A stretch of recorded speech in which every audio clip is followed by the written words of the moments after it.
So today we're going to have a closer look at the last person known to be near Mica Miller's body, the Fisherman. His story is about as clear as mud and keeps changing.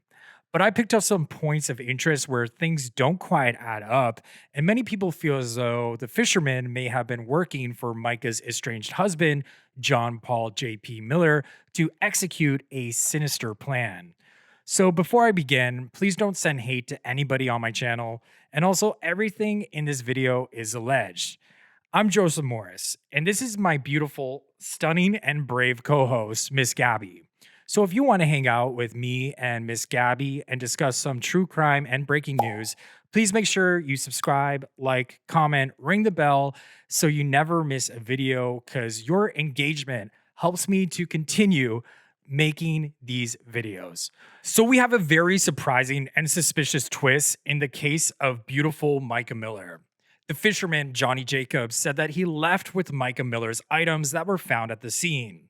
So if I'm understanding this correctly, the fisherman heard a cry and a pow, then found Mica's items, picked them up, saw that there was $500 in her fanny pack, then left to go to a grocery store with her items, then come back in a different car to give the items back to the police.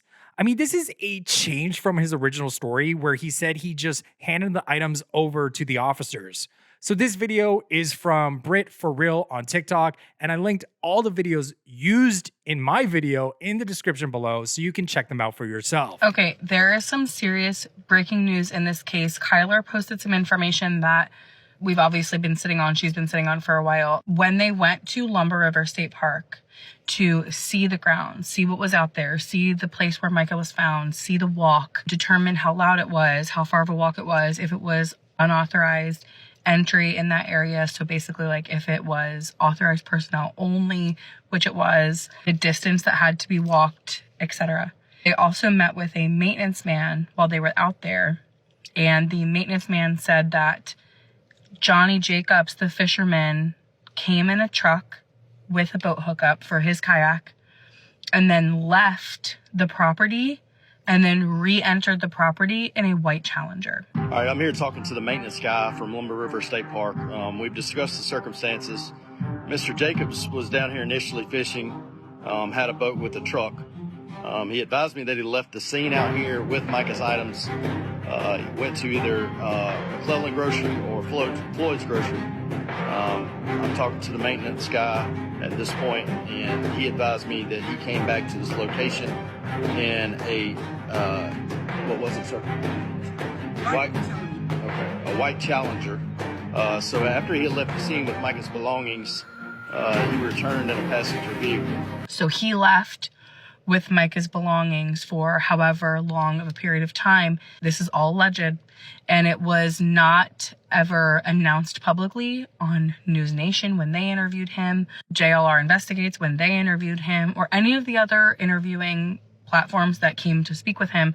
I don't know why this information was left out or why he decided to forgo telling that he left the property with her belongings. Obviously, it raises significant suspicions that he had access to her property and left with it and then brought it back in a different car, in a car without a boat hookup or boat tow. This is really huge in the case because for a long time there's been a lot of like pushing, looking away, like it wasn't this guy. But just humor me for a second. And I know that people have been very outspoken against like pointing the finger at Johnny Jacobs. Fine. However, my question is, why was he never fingerprinted? Why was his boat never swabbed? Why wasn't he checked for GSR on his hands? Why was he never vetted? Why didn't they look in his vehicles? Why didn't they have him marked as a person of interest because he left with her items and brought them back? There was no questioning done. My concern is that one of the only people that was near the site where she was let go free and clear without ever being questioned, because he tells you what they asked him. And Robeson County is very clear that they talked to him briefly and then said, thank you so much for her belongings and all of her things, and let her go. The other thing that I find really interesting and weird is that she was broke. and she paid her car taxes the day before she died and went and bought a $500 POW and somehow had ammo for that as well. And that they also found in her purse $500 cash. So that was weird. And that the belongings were brought back for them to do whatever they decided to do with them. I just have a lot of questions. Like, here's one of my main questions. You heard a shot go off. You find belongings to a woman. You take them into your car. You leave off the property with them. And then you come back in a different car and then you hand them over to the police.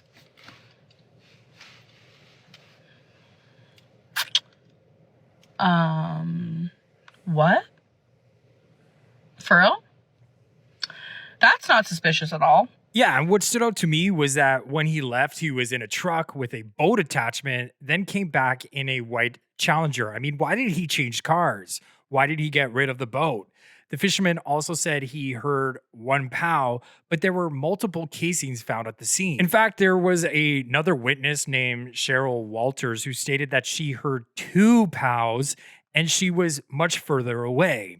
So the fisherman's story also became more detailed recently, saying that there was a kayaker who told him that he missed the body. So this video is from Renee on TikTok, who used True Crime with Natasha Cooper as her source. The fisherman in the Mica Miller case claims Mica was weighed down or wedged with a log. This log was dislodged in front of the law by the kayaker. I just want to let you know this may be upsetting to some listeners. When I came back out of the opening where I found Michael's belongings at, I happened to look and I didn't see the kayaker. I said, I wonder where the kayaker went to. So, I mean, let me tell y'all, he was not involved in this neither. So I said, I wonder where the kayaker got to. But anyway, I found out later that he had left out of the slough and went back into the river. He told me that he got back in the river because he wasn't catching fish into the slough, so he decided to go to the river and try to catch fish out of the river.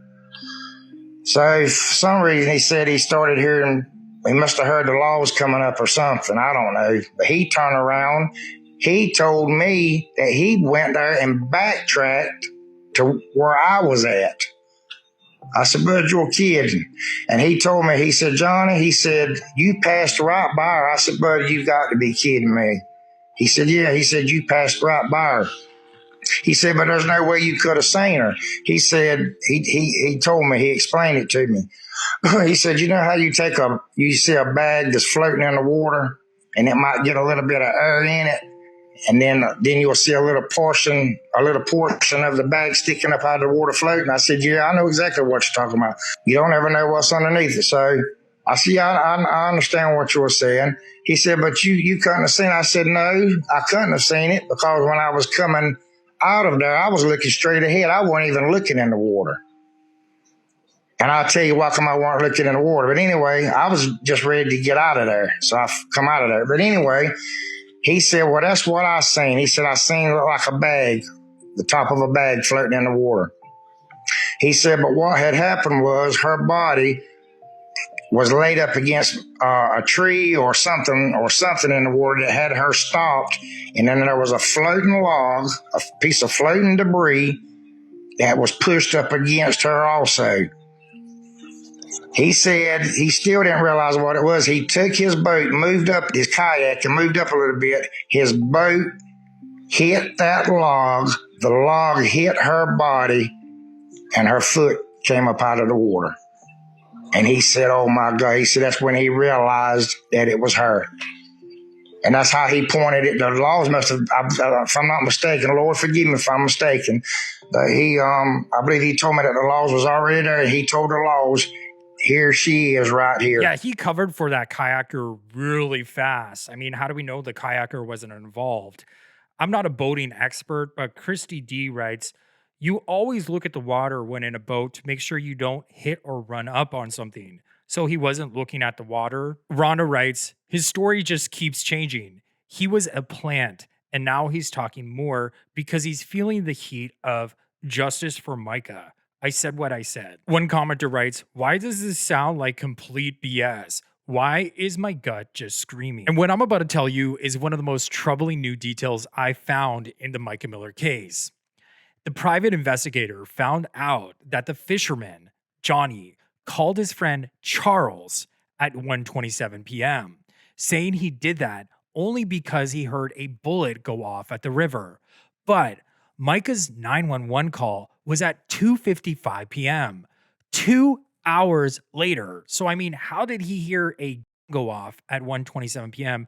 when she wasn't passed away yet? So this is from a private investigator on TikTok called LE Investigates. Okay, so you don't recall if you called him at 127 after the shot, or if you called prior to the shot to just speak to him? He told me it was after 1 o'clock, after 1:27 when I first, and that's the only time I can remember calling him, because I know he got to be right, because I couldn't get no signal in the river to call him, so he had to be right. Yeah, and I'm saying, was the 127 call or around there that he told you, was that phone call in relation to the shot, or you were just calling him to speak, or? I was calling him to let him know, sort of what happened, about her stuff, and I had a gut feeling that something might have happened bad, that's when I called him. Okay.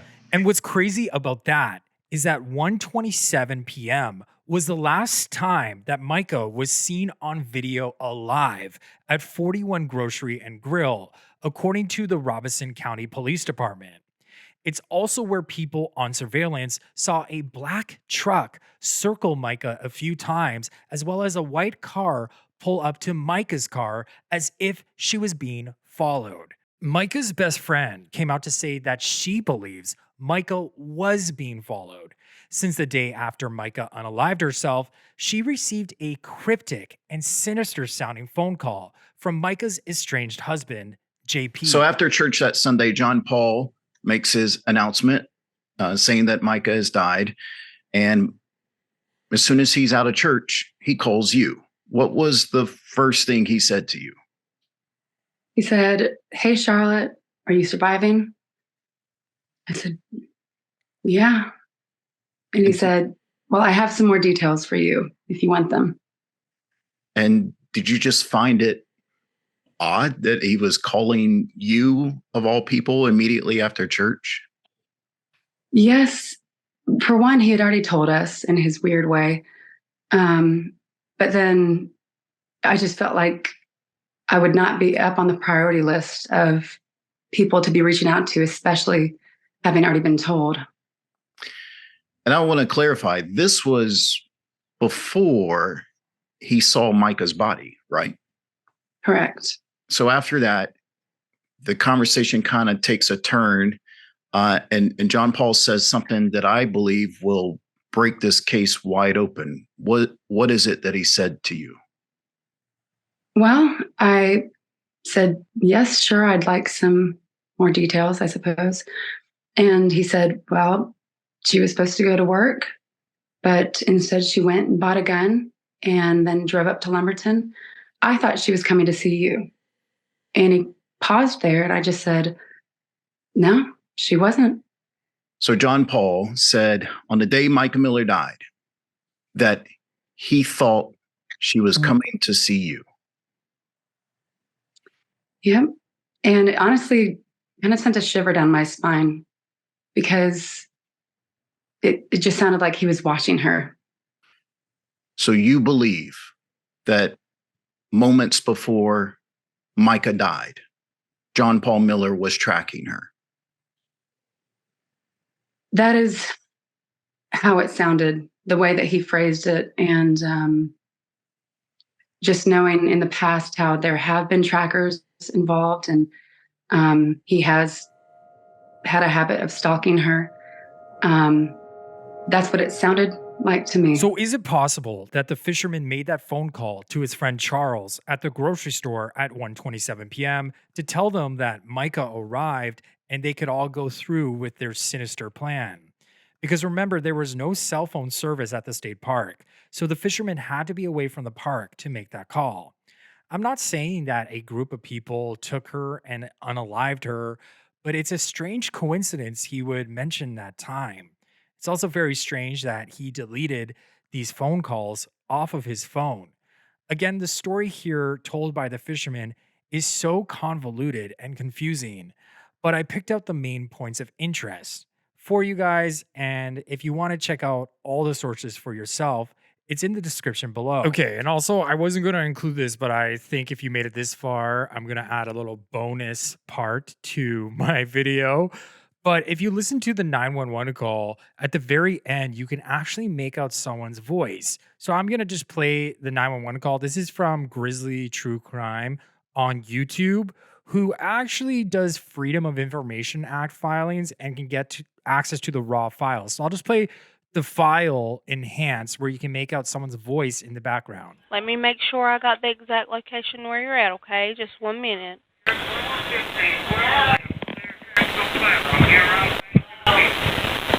So in that clip is the very end of the 911 call. It sounds like she thought she hung up, but it managed to record some extra happenings that was going on after she hung up. So if there were people around her, I'm sure they thought, okay, well, she's done. We can start going through with our plan. So in that clip, you can hear a dispatcher, a female dispatcher going, hello, hello, but you can also hear a man talking. So if I just play the fisherman's voice from a previous interview from True Crime with Natasha Cooper with that one section with the male voice, I'm not saying that it's an identical match because a lot of people will probably sound like this in North Carolina, but it is kind of giving me chills when I listen to this. So I'm just going to play it for you guys. I'll let you guys. Something you don't do. You don't intervene in stuff like that. You can't see or don't know what the surroundings or know what's going on. You don't do stuff like that.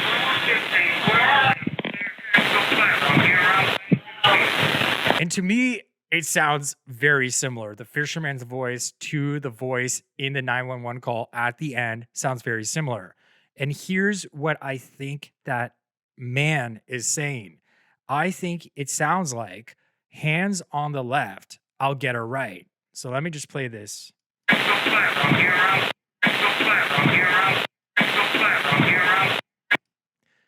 So that is what I'm hearing. I'm hearing what sounds like the fisherman's voice telling instructions to Mica, almost like instructing somebody to do something.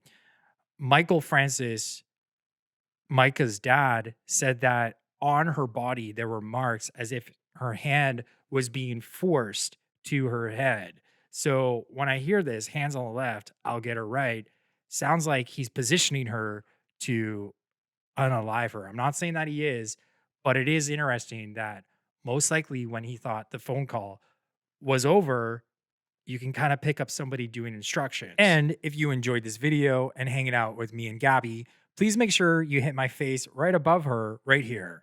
And let's roll the outro as Gabby has her cookie for being the best co-host on this planet. Bye, guys.